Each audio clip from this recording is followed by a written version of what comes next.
तरुण IAS के digital platform पर आपका स्वागत है। आज हम चर्चा करेंगे इस हफ्ते के समसामयिकी करंट अफेयर्स के ऊपर प्रश्नोत्तरी पर। तो हमारा जो आज का पहला प्रश्न होगा उस पे हम देखते हैं।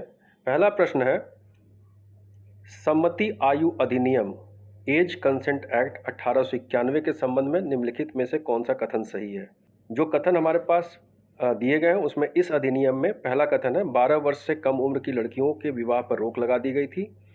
यह अधिनियम लॉर्ड रिपन के समय पारित किया गया था। बाल गंगाधर तिलक के प्रयासों के कारण अधिनियम पारित किया गया था और बीएम मालाबारी ने विधेयक को पारित करने का विरोध किया था। अगर इन चारों जो हमारे पास ऑप्शंस अवेलेबल है उसमें पहला ऑप्शन सही है, क्योंकि इसमें इस अधिनियम में 12 वर्ष से कम उम्र की लड़कियों के विवाह पर रोक लगा दी गई थी। इसका तिलक ने विरोध किया था, तो जबकि इसको पारित किया था लैंसडाउन ने। तो अगर हम इसकी व्याख्या पर जाते हैं तो इसका सही आंसर उत्तर ए होगा। और यह अधिनियम लॉर्ड रिपन के समय में पारित किया गया था। ये लॉर्ड लैंसडाउन के समय में किया, तो ये गलत उत्तर है। बाल गंगाधर तिलक के प्रयासों अधिनियम पारित किया था। बाल गंगाधर तिलक ने इसका विरोध किया था और बीएम मालाबारी ने विधेयक के पारित होने का भी विरोध किया था। तो इसका सही उत्तर ए है। अब हम आते हैं दूसरे प्रश्न पर। राष्ट्रीय जैव ऊर्जा कार्यक्रम के संबंध में इन कथनों पर विचार कीजिए। पहला कथन है, यह कृषि और किसान कल्याण मंत्रालय द्वारा जारी किया गया है। यह 10 साल की अवधि के लिए जारी रहेगा, अर्थात 2021 से 30 तक। कार्यक्रम का उद्देश्य बड़े बायोगैस, बायो सीएनजी और बिजली संयंत्रों का समर्थन करना है। विशेष संचालन के संबंध में उपरोक्त में से कौन सा कथन सही है। हमारे पास हमेशा की तरह 4 ऑप्शंस अवेलेबल हैं और अगर हम इसके कथनों पर विचार करें तो यह राष्ट्रीय कृषि कल्याण मंत्रालय द्वारा जारी किया जाता है, ये गलत ऑप्शन है। यह 10 साल की अवधि के लिए जारी किया जाएगा, यानी 2021 से 30 के लिए, ये भी गलत है, क्योंकि अगर हम इसकी व्याख्या पर जाएंगे तो ये 2025 से लेकर 2026 तक जारी रहेगा। और कार्यक्रम का उद्देश्य बड़े बायोगैस, बायो सीएनजी और बिजली संयंत्रों का समर्थन करना, यह बिल्कुल ठीक है। तो इसका मतलब इसका ऑप्शन बी सही है। और इसके हम व्याख्या पर आकर देखें तो यह नवीन और नवीकरणीय ऊर्जा मंत्रालय द्वारा राष्ट्रीय जैव ऊर्जा कार्यक्रम शुरू किया गया था, न कि कृषि और किसान कल्याण मंत्रालय द्वारा। दूसरा ऑप्शन यह 2025 और 26 तक जारी रहेगा और इसका जो उद्देश्य है बायो एनर्जी, बायो सीएनजी पर फोकस करेगा। अब हम आते हैं अपने तीसरे प्रश्न पर। G20 के संबंध में निम्नलिखित कथनों पर विचार करिए। इसका गठन 1990 के दशक के उत्तरार्ध के वित्तीय संकट की पृष्ठभूमि में किया गया था, जिसने पूर्वी एशिया और दक्षिण पूर्व एशिया को प्रभावित किया था। दूसरा कथन, इसका उद्देश्य वैश्विक वित्तीय स्थिरता को सुरक्षित करना है। तीसरा कथन, पहला शिखर सम्मेलन 1999 में सऊदी अरब में हुआ था। उपरोक्त में से कौन सा कथन सही है। अगर हम इसके ऑप्शंस पे विचार करें तो इसका गठन 1999 में 1990 के दशक के उत्तरार्ध में वित्तीय संकट की पृष्ठभूमि में किया गया था। वित्तीय संकट की पृष्ठभूमि में तो किया गया था, ये बिल्कुल सही है। और इसका उद्देश्य जो था ये वैश्विक वित्तीय स्थिरता को सुरक्षित करना भी था, ये भी बिल्कुल सही है। लेकिन इसका जो पहला शिखर सम्मेलन था वो वॉशिंगटन डीसी में, पहला शिखर सम्मेलन वॉशिंगटन डीसी में 2008 में किया गया था, न कि इसका सऊदी अरब में 1999 में। तो इसके हिसाब से अगर हम आंसर्स देखते हैं तो इसका सही आंसर बी होगा। केवल दो मीन्स इसका जो दूसरा कथन है इसका उद्देश्य वैश्विक वित्तीय स्थिरता को सुरक्षित करना है।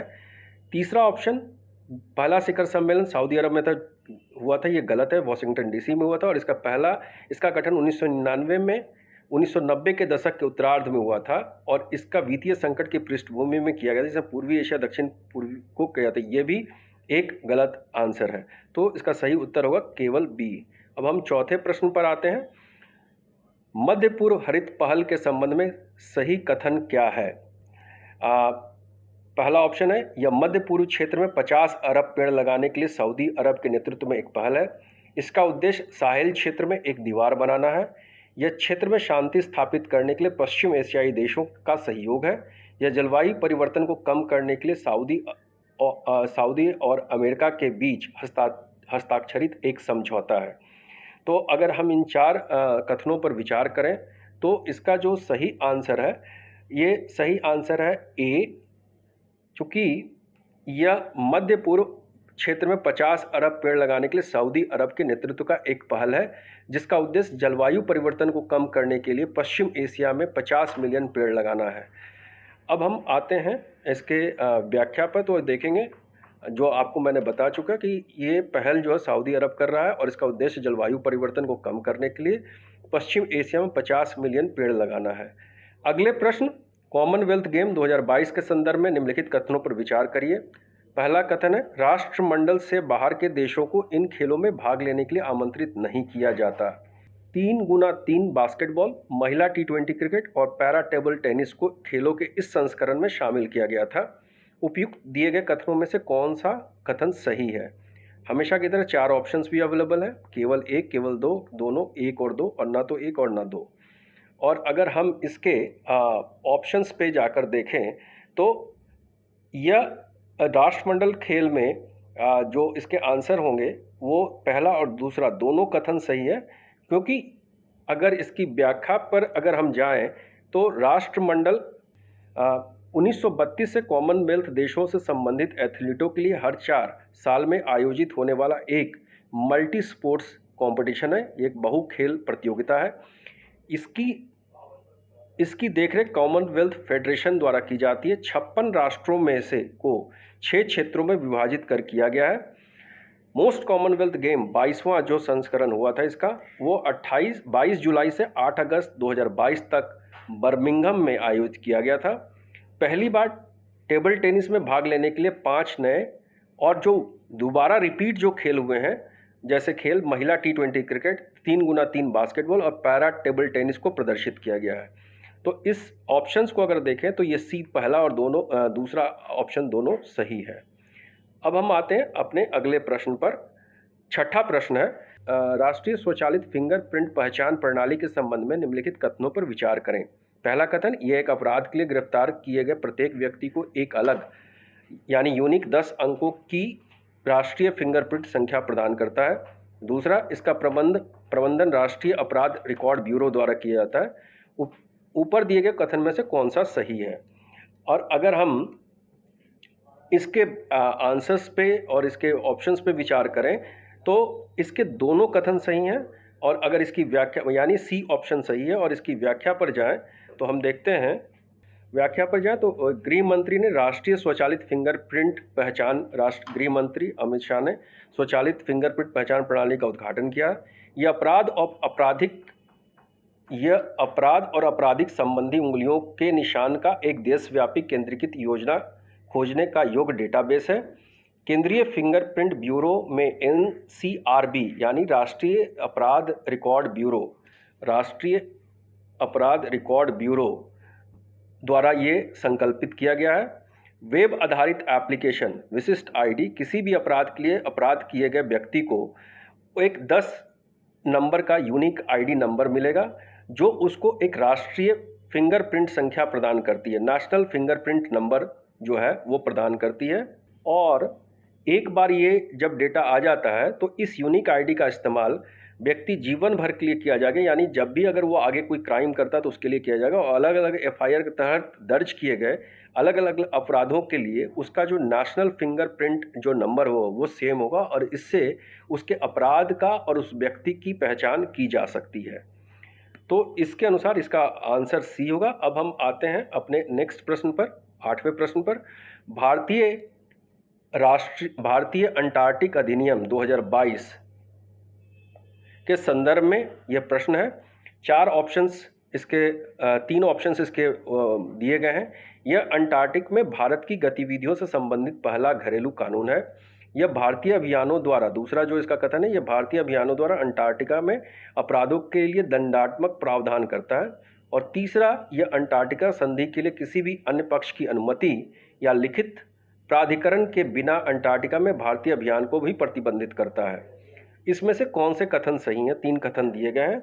और अगर हम इसके आंसर्स पे बात करें तो आंसर में ये जो अधिनियम आया था 2022 में, इसमें यह संसद में भारतीय अंटार्कटिक विधेयक 2022 पेश किया गया था और इसके अनुसार ये तीनों कथन यानी 1, 2 और 3 सही हैं। और अगर हम इसकी व्याख्या पर देखें तो यह भारत में अंटार्कटिका के संबंध में पहला घरेलू कानून है।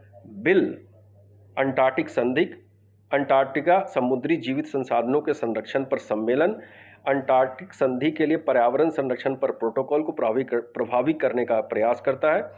यहाँ बिना अनुमति के अंटार्कटिक में भारतीय अभियान को भी प्रतिबंधित करता है। यह भारतीय अदालतों के अधिकार क्षेत्र को अंटार्कटिक तक विस्तारित किया जाता है, यानी इससे संबंधित कोई भी केस हो भारतीय अदालत में उसको एक्सेप्ट किया जाएगा। और भारतीय नागरिकों, विदेशी नागरिकों जो भारतीय अभियान का हिस्सा है द्वारा महाद्वीप पर अपराधों के लिए दंडात्मक, यानी उसके लिए उनके लिए दंडात्मक प्रावधान करता है, उनके लिए सजा का भी प्रावधान करता है। यह खनन, ड्रेजिंग यानी निष्कर्षण और ऐसी गतिविधियों पर प्रतिबंध लगाता है जो प्राचीन स्थितियों के लिए खतरा है, जो पहले से जो स्थितियां चल रही हैं उसके लिए खतरा है, जो पहले से आ रही हैं। तो इसका उत्तर बी होगा। और अब हम अगले प्रश्न 9वें प्रश्न पर आते हैं। हमारा 9वां प्रश्न है, निम्नलिखित में से किस प्रकार की बैटरी विशिष्ट प्रबंधन अधिनियम 2022 के अंतर्गत आती है। इसके अंदर जो हमें बैटरियों का जो ब्यौरा मिला है उसमें 4 ऑप्शंस है: इलेक्ट्रिक वाहन बैटरी, पोर्टेबल बैटरी, स्वचालित बैटरी, औद्योगिक बैटरी। उपयुक्त ऊपर दिए कथनों में से कौन सा कथन सही है, इसके बारे में विचार करने के लिए कहा गया है। तो अगर हम इसके आंसर्स को देखते हैं तो आंसर्स के अनुसार इसके चारों कथन सही हैं। सही है इसका अर्थ ये हुआ कि जो बैटरी अपशिष्ट प्रबंधन अधिनियम है उसके अंदर ये चारों प्रकार की बैटरियां आती हैं। और अगर हम इसके व्याख्या पर जाएं तो व्याख्या देखें तो हाल ही में सरकार ने बैटरी अपशिष्ट अधिनियम 2022 को अधिसूचित किया है। यह नियम बैटरी प्रबंधन हैंडलिंग नियम 2001 को प्रतिस्थापित करेगा, यानी 2001 से जो बैटरी अधिनियम लागू था उसको ये चेंज करके अब नया अपशिष्ट प्रबंधन अधिनियम 2022 को अधिसूचित कर दिया गया है। और बिजली, पोर्टेबल मोटर वाहन, औद्योगिक बैटरी इसके अंतर्गत आते हैं। तो इसका मतलब यह है कि इसके चारों ऑप्शंस सही है। अब हम आते हैं अपने 10वें प्रश्न पर। खनिज सुरक्षा भागीदारी, मिनरल सिक्योरिटी पार्टनरशिप के संबंध में निम्नलिखित कथनों पर विचार कीजिए। खनिज सुरक्षा भागीदारी MSP, मिनरल सिक्योरिटी पार्टनरशिप के बारे में यह प्रश्न है और इनके कथनों पर विचार करते हैं। पहला कथन है, यह संयुक्त राष्ट्र के नेतृत्व वाली साझेदारी पहल है जिसका उद्देश्य महत्वपूर्ण खनिज आपूर्ति श्रृंखलाओं को मजबूत करना है। और दूसरा, यह भारत के इसके संस्थापक सदस्यों में से एक है। अगर हम इसके आंसर्स पे विचार करें तो इसका आंसर डी होगा, यानी न तो 1 और न ही 2। अगर हम इसकी व्याख्या पर जाते हैं तो व्याख्या देखें तो भारत में MSP में रुचि दिखाई है। यह एक अमेरिकी नेतृत्व, न कि भारत के नेतृत्व वाली साझेदारी है का उद्देश्य महत्वपूर्ण खनिज आपूर्ति श्रृंखला को मजबूत करना है। यह सरकारी और निजी क्षेत्र के रणनीति अवसरों के लिए निवेश को बढ़ावा देता है। इसमें अमेरिका और इसके 10 साझेदार देश को शामिल कर चीन के विकल्प के रूप में चीन+1 रणनीति के हिस्से के रूप में भी देखा जाता है। Australia, Canada, Finland, France, Germany, Japan, Korea गणराज्य, स्वीडन, UK और यूरोपीय कमीशन इसमें शामिल हैं। तो इसका उत्तर डी होगा। धन्यवाद।